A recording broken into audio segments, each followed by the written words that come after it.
Hi, everyone. So this is going to be a brief, very brief genealogy of Yoko Ono's Mend piece. A crack may be just a crack, although some cracks are more perfect than others. There's a wonderful anecdote. It's probably apocryphal, but that's fine. A wonderful anecdote to this effect. One of the vases created for the 16th century founder of the modern tea ceremony, Sen no Rikyu, was slightly cracked, and it was consequently named Enjoji, after the cleft bell of that temple. It was passed on to his grandson, Sen Sotan, and once, when a guest commented on the fact that during a tea ceremony it was leaking onto the tokonomo, the decorative alcove, Sotan replied that this was in fact the very essence of the vase. Others have even gone so far as to insist on the aesthetic and contemplative values of the tiny pool of water that resulted from this leakage. Whoops. There we go. This is a very famous tea ceremony water jar called Yabure Bukuro, broken pouch. It's Iga ware from the Momoyama period, early 17th century. What appears accidental and imperfect in Western art is essential for Zen-inspired works. And perhaps nowhere is the perfection of imperfection more evident than in the art of pottery, which valorizes finger impressions, spur marks, shell imprints, scratch marks, ash deposits, firing cracks, glaze crackling, fusings from adjacent pottery, scorch marks, fire flash marks, glaze drippage, running slips, breaks caused by tooling and sags created by intense heat. Indeed, the crack is a fundamental aesthetic effect in Zen, precisely that point where human and non-human agency meet, articulating the contingency of chance events with intentional aesthetic determinations. Aleatory and partially indeterminable firing effects are thus highly valued, and certain subsequent damage, even occurring after centuries of use, is often considered to be aesthetic and not merely contingent. The crack is simultaneously sign and event, the avatar of impermanence and the symbol of mono no aware, the melancholy or pathos of the ephemeral nature of things, a sentiment central to much Japanese art, and some even say to the very constitution of the Japanese psyche. There's another anecdote, probably also apocryphal, but no less telling, that accentuates the radical differences between traditional Chinese and Japanese aesthetics. One day, the 16th century tea master Zhou was going to a tea ceremony with his friend Sen no Rikyu, and as they passed in front of a shop, Zhou noticed a beautiful vase, although it was too symmetrical due to its two elaborate handles. He didn't say a word, planning to return later in the day to purchase the vase. He came back, but he found it gone, because Rikyu had the same idea. Soon afterward, he was invited by Rikyu for a tea ceremony, and realizing that this vase would most probably be used, he hid a hammer in his kimono, planning to break off one of the handles so as to perfect the vase. Upon arriving, he saw the vase in the tokonoma, bearing only one handle and the rough patch where the other one had been broken off. Probably most of you recognize this. It's a shot of the center of the dry garden at Genealogy, and in the front you see the drainage ditch. Human agency in the arts is inextricably and mysteriously intertwined with a natural causality that displays certain aesthetic effects. And we're thus often aided by the vastly more powerful, usually incalculable and even comprehensible agency of natura naturans, nature as an active principle. One wonders, for example, about the fact that one of the stones that edges the drainage area of the garden is cracked through and through. Close up. Given the diligent daily care afforded this garden and the ethos that Zen-inspired activities like sweeping and gardening can be a source of enlightenment, plus the Zen equation of the mundane with the spiritual, as well as the extraordinary aesthetic ideals exemplified by this garden, it's inconceivable that this flaw remains present through negligence. It's been there for at least the 20 years that I've been visiting this garden.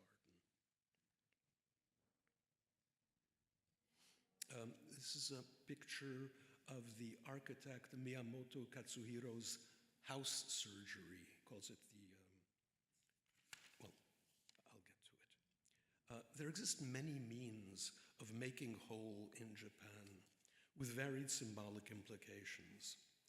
One startling example following the great Hanshin earthquake that ravaged Kobe in 1995 is Miyamoto Katsuhiro's Zenkai house of 1997.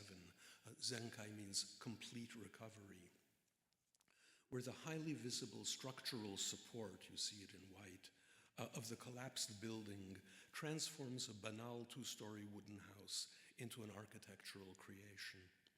This house surgery, as the architect called it, is considerably more expensive than demolition and rebuilding. The house was reconstituted and supported by a steel skeleton carefully fitted into the damaged areas, which was then painted white to accentuate the forms of both destruction and intervention. Traces of catastrophe remain as a sort of monument to the earthquake. This is one of the most famous tea bowls in Japan. It's Honami Koetsu's Seppo, means snowy peak. The aesthetic of visible repairs is exemplified on a much smaller scale by pottery restoration made with gold-filled lacquer, kintsugi, a technique that originated sometime in the early Edo period. Rather than the invisible mends utilized in the West, kintsugi accentuates the cracks, as in this piece. These sorts of repairs are fully in accord with traditional Japanese aesthetic principles, which highlight imperfection and impermanence, according to the sense of transience epitomized by the term mono no aware, that melancholic sense of the ephemeral. The key terms involved are wabi and sabi.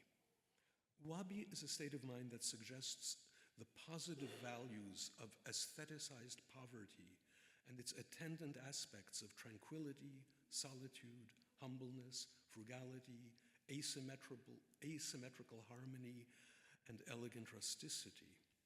Sabi, literally meaning rust, signifies wear and patination by age and use.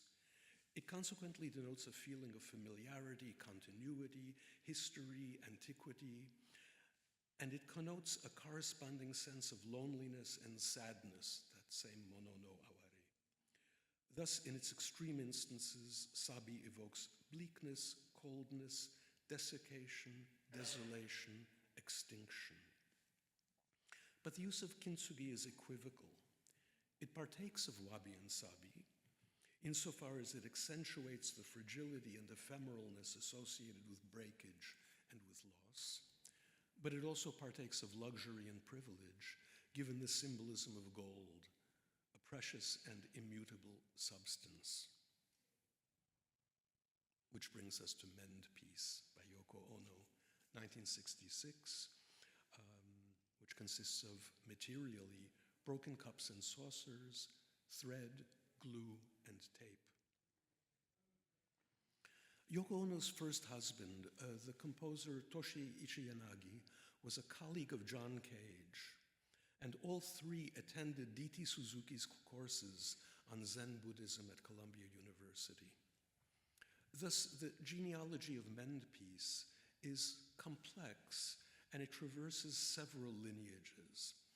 First of all, and most obviously, Yoko Ono's familiarity with traditional Japanese practices, such as ikebana, flower arranging, chanoyu, the tea ceremony, and of course, kintsugi. Second, D.T. Suzuki's teaching on Zen, specifically Rinzai Zen, which would become a major influence on the American art scene. Third, John Cage's famed course on experimental composition at the New School of Social Research. And finally, the Fluxus movement of the early 1960s, in which Yoko Ono was one of the major participants. While Mend Peace was superficially inspired by the kintsugi technique, the similarities end there. First, while in traditional Japanese culture, kintsugi repairs are generally done on rare pieces, Yoko Ono chose inexpensive, rather commonplace objects for her presentation. Second, while the Zen aesthetic valorizes non-human agency, the breaks in Mend Peace, although aleatory, are intentional. Third, while kintsugi is a manifestation, indeed an emblem, of the aesthetic of impermanence, Mend Peace is a high modernist performance of anti-art, imbued with a Duchampian aesthetic of indifference. In fact, the resultant repaired objects are perhaps not without relation to Cubism and the explosion in a shingle factory to which Duchamp's nude descending a staircase was likened. And finally, Mend Peace is about process and aspiration, not objects and aestheticization, though I'll have to admit the results are compelling.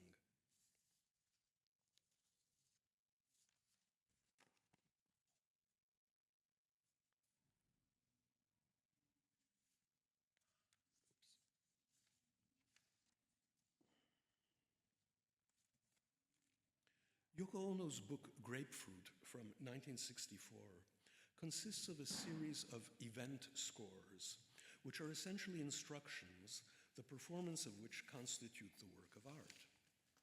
One such score with decidedly Zen overtones is tape piece number 1, Stone Piece, which instructs us, I quote, "Take the sound of the stone aging." These event scores were inspired by John Cage's 0 minutes and 0 seconds, also known as 4 minutes 33 seconds number 2, which consists of a single sentence. It's an event score, I quote, "In a situation having maximum amplification, or none, or both, perform a disciplined action," close quote. This work was dedicated to Yoko Ono and to Toshiichi Inagi. 0 minutes and 0 seconds, like many of Cage's other compositions, is to be, and I quote, "performed in any way by anyone," and as such, it reduces, if not totally eliminates, the distance between life and art, one of the key aesthetic precepts of the 20th century, at the core of such diverse projects as Duchamp's aesthetic indifference, Artaud's theater of cruelty, lettrism, situationism, and of course, Fluxus. Stone Piece is the antithesis of 0 minutes and 0 seconds. The former is silent, the latter noisy. The former passive, the latter active. In Mend Peace, the violence of the breaking is countered by the peace of the mending, except that the breakage is but a preparatory stage and not part of the event itself, that is to say, not indicated in the instructions and not witnessed by the participants. After 9/11, Yoko Ono changed the title of the work to Mend Peace, P-E-A-C-E, insisting that it's not mending the cup so much as what you think while you're mending it. And so mending peace, P-E-A-C-E, is to mend the world, close quote. In doing so, the work has been transformed into a sort of art therapy in the broadest sense of the word. I should like to add that I find the Park Avenue Armory to be a symbolically curious place to celebrate these activities dedicated to peace, but I won't belabor the point. To conclude, I'd like to mention one of the subsequent works related to Mend Peace, named Collecting Piece Number 2, the instructions of which read, break a contemporary museum into pieces with the means you have chosen. Collect the pieces and put them together again with glue. I await with glee the performance of this work, though perhaps a single gallery of a museum will suffice. Thanks.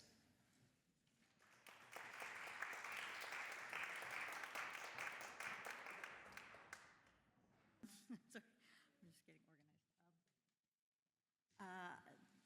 I think we were supposed to introduce ourselves. That was my colleague, Alan Weiss, also in faculty at Performance Studies at NYU, and also in Cinema Studies, and I'm his colleague in Performance Studies.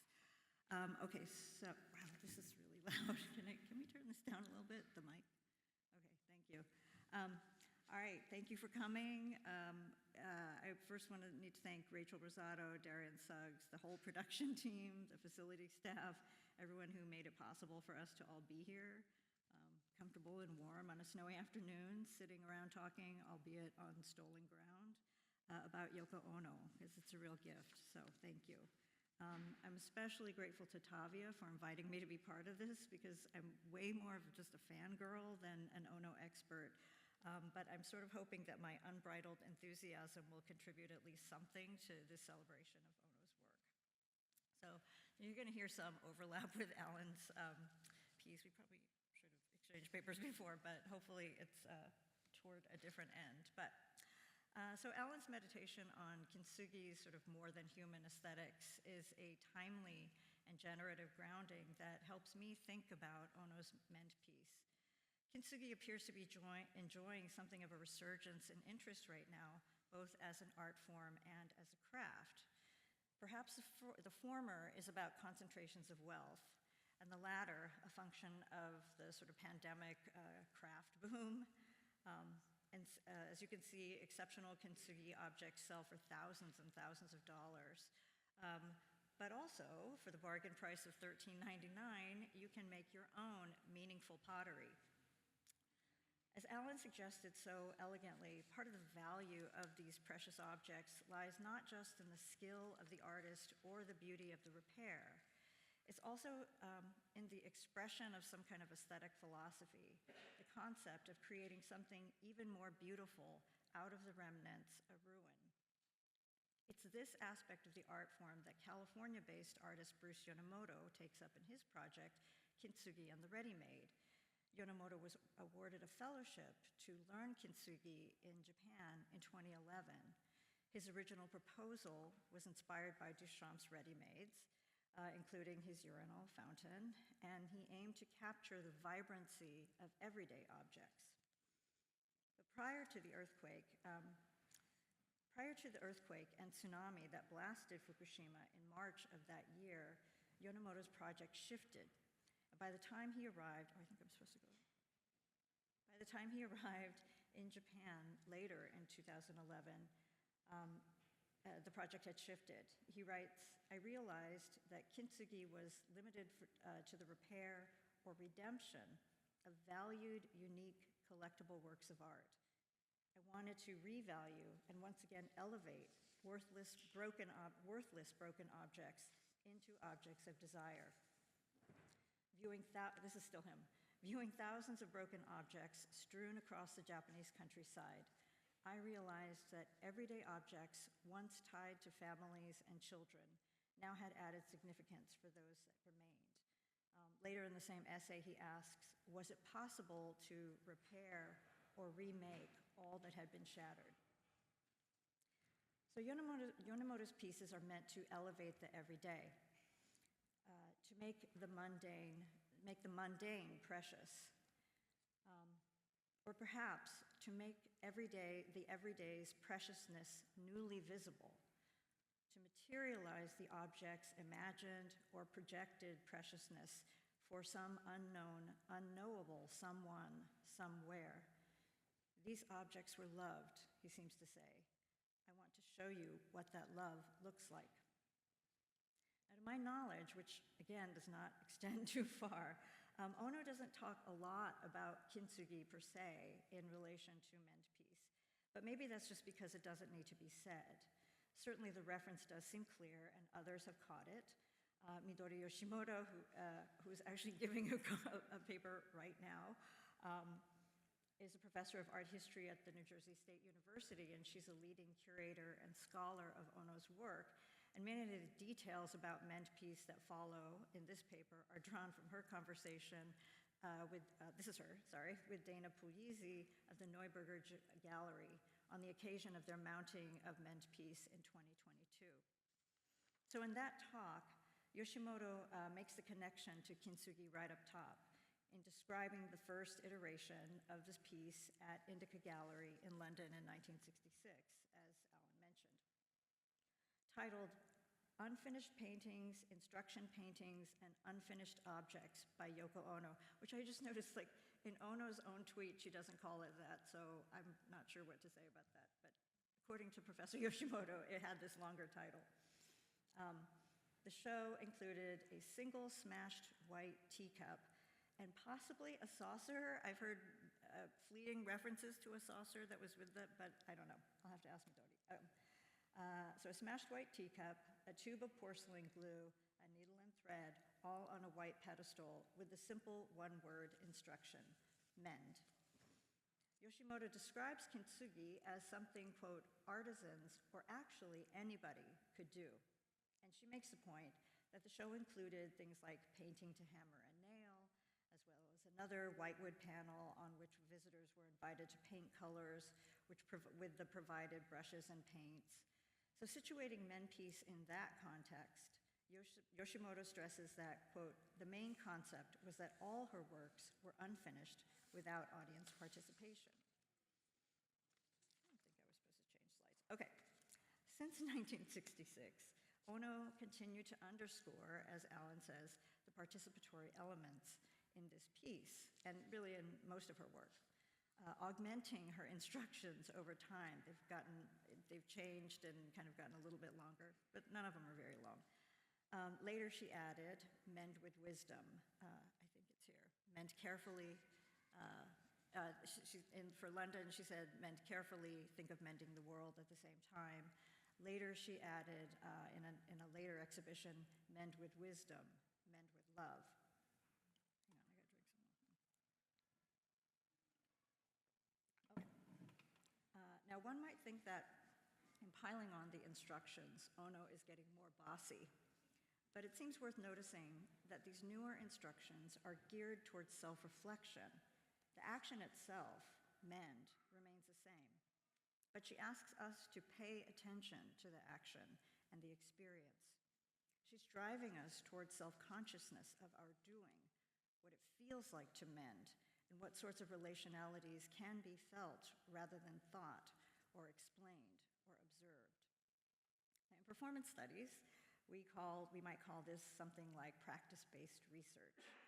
That is, what is to be discovered in a doing that can only be accessed through action or experience. Here, the physical and mental act of mending is the artwork. The resulting object is simply a trace remnant, and we might differ on this, but I would argue that the finished products are actually extraneous to the work itself. Maybe, moreover, the artwork is the actual practice. And I mean that in the sense that it's not a performance in Schechner's sense of restored behavior. Richard Schechner is another colleague that I'm borrowing work from. But it's not restored behavior, I would say, because the point here is not to watch others mending or to be watched mending. It's simply to do the mending yourself. Now, online, there are plenty of very arty photographs, we have the same one, like these beautifully lit and framed little bundles of pottery. And while they're sometimes very pretty, as I say, I think they're beside the point. And maybe that's why there's comparatively little written about meant piece, unlike, say, cut piece or bag piece or yes painting. There's pretty much nothing left to spectate, not much to analyze or interpret. It is simple, it is transparent, there's no tricky subtextual message, no secret for the lofty academic to decode. You sit, you pick up a shard of ceramics, and you try to attach it to another shard. Like some of Tanya Bruguera's work, it simply is what it is, and it does what it says. And yet, of course, what's simple can also be complex beyond words. And now's the time for me to admit, I've never seen or done menpiece, but in preparation for this talk, I decided to try my hand at kintsugi. So here's one of my first attempts. This is a bowl that was made by a friend, an artist and potter in San Francisco named Harry Leaf. I've known Harry for over 35 years. In law school, we bonded early as the two... Sorry? Oh, what just happened? You haven't seen any of them? You are kidding me. What's happening? Oh, these are some good slides, too. Okay. Oh, man, you missed the Bruce Yonemoto ones. Okay. Okay, well, they'll catch up to me, but could someone come help me with this? All right, sorry. I would fix it right now, but... okay, so I'm just going to talk about Harry's bowl. It's a good thing you can't see it, because it really came out badly. Okay. So, thank you. Yeah, All of right. course. Okay. It was working before. All right, so I can't pay attention. All right, so I've known Harry for over 35 years. In law school, we bonded as the two slackers in our cohort, spending long afternoons, people watching a cafe floor while our classmates pored over their course outlines. After graduation, we stayed close, always making time for another leisurely meal whenever I was sent to town. After school, Harry took apart making full time with a side tableware like this bowl. Okay. And on each visit, I buy some small thing and usually toss in something extra. So I have quite a few of these bowls. Okay. But since the pandemic, things have gotten complicated. Harry married his two best friends in London City. I found myself in a compromised family, which complicated travel, socializing.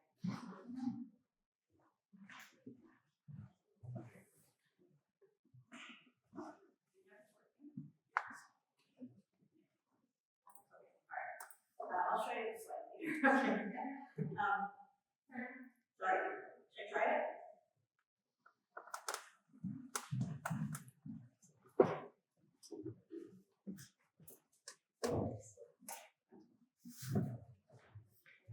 Karen, don't worry, it's okay, it's broken. Okay. So the last time I saw Harry was on a dreary Zoom screening in April 2020, and I don't know when I'll see him again. I say all of this not because it's notable. I suspect everyone in this room could tell a similar story. But it's why I chose this bowl in particular to prepare. Kintsugi takes time. It takes weeks. And depending on, or if you're really bad at it, it takes longer than weeks. I found myself looking forward to the evenings when the bowl was ready for its next step in the process. Another opportunity to touch and pay attention to this object that came from her hands in this long lost friend. You have to pay very close attention to get kintsugi right, and in doing so, you notice tiny details, choices of maker-made, size, dimension, color, texture. So even when I wasn't actively thinking about Harry, my eyes and my hands were nevertheless closing and then gilding or mending that gap between us. Of course, that's a little different than what happens in menpiece. In that case, there's no personal or sentimental connection between the mender and the Indeed, perhaps to underscore the focus on doing rather than producing a finished object, most iterations of mentees after that first certificate show seem to thwart any attempt to recreate a functional object. And if this is a slide, what you would see is, in the first one, there was one cup that was broken and it was isolated from a pedestal, so you kind of put the puzzle together. After that, now it's piles of ceramics, right? So it's kind of impossible to figure out what was all part of the single thing. Ono wants us to notice the simple act of binding rather than to strive for a properly bound vessel. So related to striving, and I'm using an image for this, but I'm just kidding, keep talking. Lately I've been thinking a lot about impermanence in relationship to this piece and lots of other things in the world. So most days I'm past the stretch of the West Side Highway, which is between 10th and Christopher Streets, just across the road from the old Chelsea Piers. From time to time, makeshift memorials show up along that stretch. Sometimes it's just a bouquet of flowers, maybe a burned out piece. Sometimes there's an accompanying message about the person who died there. And I say this, I don't think New York is special in this regard. I'm guessing that there are neighborhoods and streets like that in lots of towns. If you could see the slide, what you would see is a slab of the sidewalk that has inscribed in the wet concrete, what was wet concrete, it's Phoenix and Phoenix plus Joseph. So I run past the slab most days, and when I do, I can't help but wonder, where are Phoenix and Joseph now?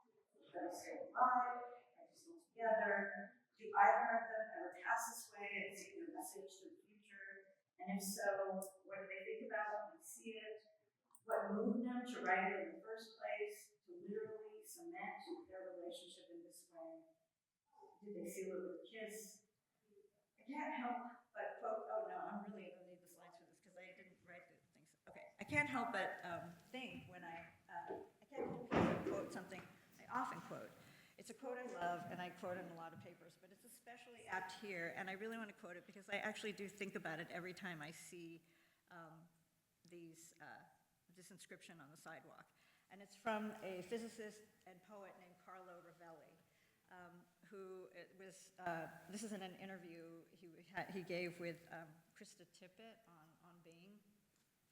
So he's trying to describe how time works from a perspective of quantum physics.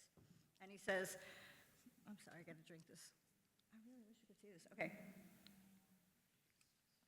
The real problem, this is Carlo Rovelli talking, the real problem is to understand what is this thing that we experience as time. And that's a problem in thermodynamics, and also I think this probably is related to what we are as human beings. To a large extent, what we call time is our memory, our anticipation. I think we're going to understand entirely what time is when we better understand what we are. So I think that time is an approximate thing and not a fundamental thing. He keeps going. He says, a thing is something which remains equal to itself. A stone is a thing because I can ask where the stone is tomorrow, while a happening is something that is limited in space and time. A kiss is not a thing because I cannot ask where is this kiss tomorrow. I mean, it just happened now. And I think that we don't understand the world as made by stones or by things. We understand the world made by kisses or happenings. There's more of the quote, I'm sorry. And I think what remains through time are processes that repeat themselves. A stone is just a common flickering of electrons, which remain together, not even forever, of course. So to better understand the world, I think we shouldn't reduce it to things. We should reduce it to happenings between different systems, always relations, or always like a kiss. We may live 100 years, but suppose we lived 1 billion years. A stone would just be a moment in which some sand gets together, and then it disaggregates, so it's just a momentary getting together of sand. So when I pass this slab in the mornings on my run, and I remember Rovelli's example, I think of Phoenix and Joseph, frozen there in the cement, which is, after all, nothing more than sand in solid suspension. In another time scale, their declaration of love is nothing more than a bunch of silicone floating around. But maybe somewhere else out there in a different region of time, maybe they are kissing still. The mended pieces of kintsugi, like the mended shards of men piece, are momentarily kissing stones. What for me is beautiful about the piece is the way it openly, lovingly, and very simply enjoins us to practice kissing.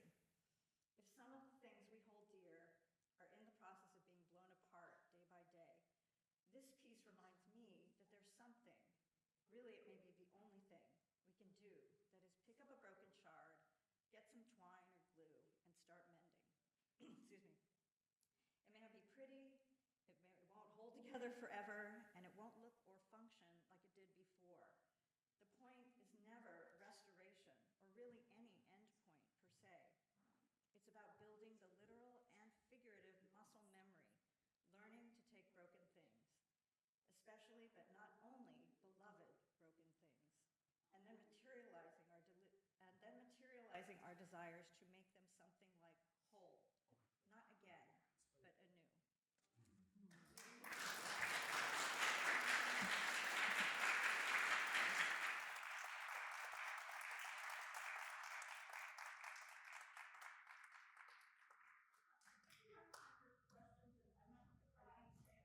Sorry about the projector.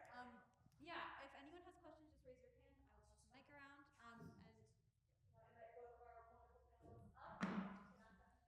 Can we keep trying to make this work for the Q&As? Okay, thank you. Alan, why don't you come up? Any questions? And I can't see anybody.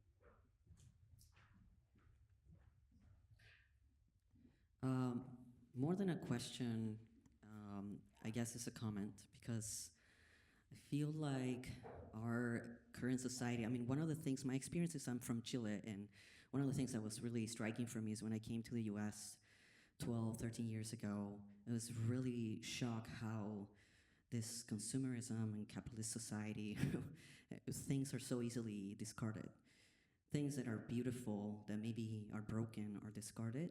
And I felt like a little sad, because I grew up in a household where my parents fix everything. If it breaks, they mend it. And so there is a tradition of mending things and learning how to mend things. And you kind of learn about the object itself and the mechanics of the object by mending it. So there is a relationship that you establish with the world around you. And I felt that that was lacking here. And so your talk made me think about that, and how I feel like going back to the mending or connecting with the mending or this idea, it's a spiritual way, I think, to fix ourselves in a way, or like not just fix, but like kind of reconnect and have this relationship with the world around us, the material world around us, that is not just a world that we can discard easily because it breaks, and there is another object that's very cheap and I can just bypass. So your talk is just, touches me very deeply, and I think there is something about mending that can help us in this moment. I love that. Thank you. That was a really beautiful contribution. I will say, one of the reasons I kept hammering that for me it's about practice is because it's not like you can actually use the cup. Any of these cups out of these. But also, my assumption, if you're wrong, is that they break these things for the purpose of having this art show, right? So it's not thrifty in that way, right? It's not about being frugal or actually recuperating anything. But I think what I can recuperate out of it is that you learn how to manage. I don't know, Al probably knows more about the history of kintsugi than I do, I'm sure Al knows more. But it's originally started to make things usable again, right? And then be super valuable. I don't think anybody would dare to use them because they're worth thousands of dollars, whatever. But the whole point seemed to me that it used to be about salvaging things rather than throwing them away. The other thing that's funny is if you read about the crafty version of kintsugi that really did explode during COVID, you you find all these blogs about how to break something in a way that'll make it really freaky and silly, and it's like, oh my god, that's ridiculous. A, because it's not gonna be, your first one is not gonna look that good, but B, it just seems so stupid, right? To ruin something so that you can be the savior who brings it back, right? I have two tiny footnotes to the discussion. In the pottery world, you talk to any dealer of Japanese pottery, contemporary pottery, and they'll tell you stories about collectors who specially break beautiful pieces so that they could be repaired with kintsugi. It's become a whole thing recently. The other footnote, what you say is really interesting about the different cultural necessities of doing repairs. I remember the film scholar Annette Michelson was telling me about her first trip to Moscow. And she said she's walking through the streets, and there were these shops, and she couldn't figure, it's like a categorical question. She couldn't figure out what these shops were because the stuff in the windows were so heterogeneous. And in fact, they were repair shops, and they repaired just about anything. Any other questions?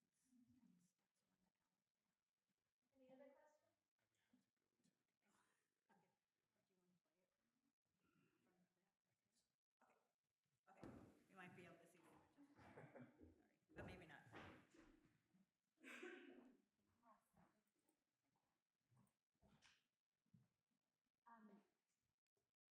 One of the first exchanges I had with you, Karen, was after Jose Munoz died, and you said to me this thing that stayed with me, and then it went into my own work, which was that you loved how he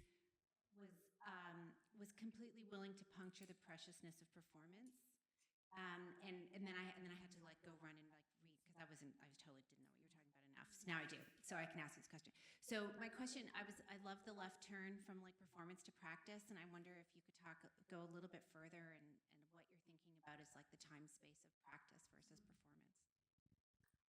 I don't know if I can go further, so thank you, just because, I mean, the thing that when I started, when we were given this agreement to think about this piece, it's like, it's all right there. She tells you what to do, and she tells you what to think about, and kind of, like, it is like an elementary school version of, an exercise about practice-based research, right? And so there's no like special hidden thing, and there's nothing that you can say. It's that you have an experience when you're doing it, right? And it might not all be the same experience. Like I'm doing it alone in my living room, kind of listening to NPR or something like that. But obviously, when she stages it, it's people sitting around a table, so that's a different kind of social thing. But it's really there's no message. It's an experience, right? And like I say, I do feel like it's muscle memory. You're learning how to piece things together. So yeah, I mean, this is what's hard about practice-based research. Is the whole point of it is it's nothing that you can just explain. This is the thing. Like you have to do it. And that's what you learn. How you learn it and what you learn. What it feels like, right? So, all right.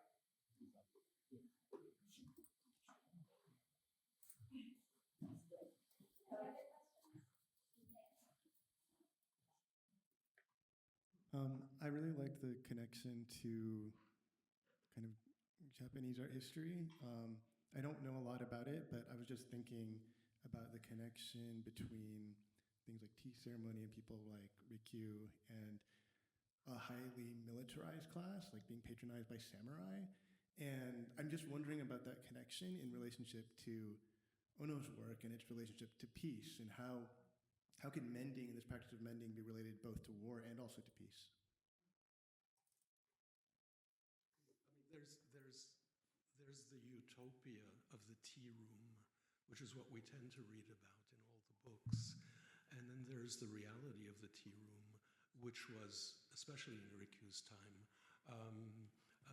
it was on the one hand sort of like a literary salon, but on the other hand, it was often a place for political assemblies and strategizing. I mean, I just showed my class a few days ago the film Rikyu by Teshigehara Hiroshi, and it's very clear. It's a film which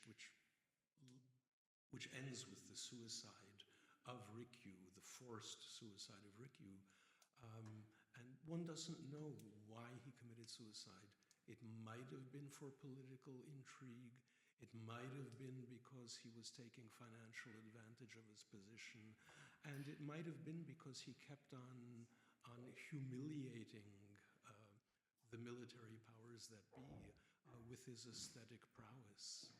So it was all intermingled, and probably the same thing could be said after the Meiji period, when basically the great fortunes were modern industrial fortunes, and they started buying up all of the tea ceremony utensils.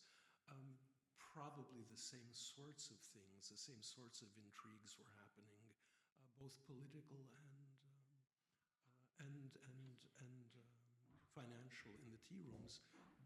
So there's the utopian reality, the utopian aesthetic reality of it,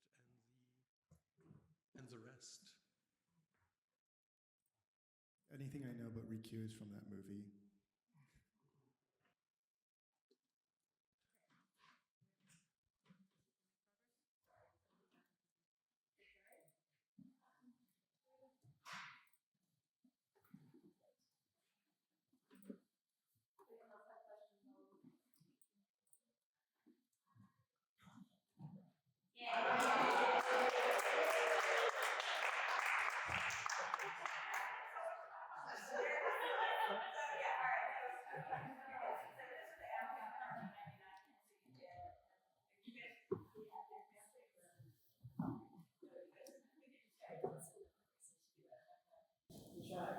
So this is Bruce Yamamoto stuff.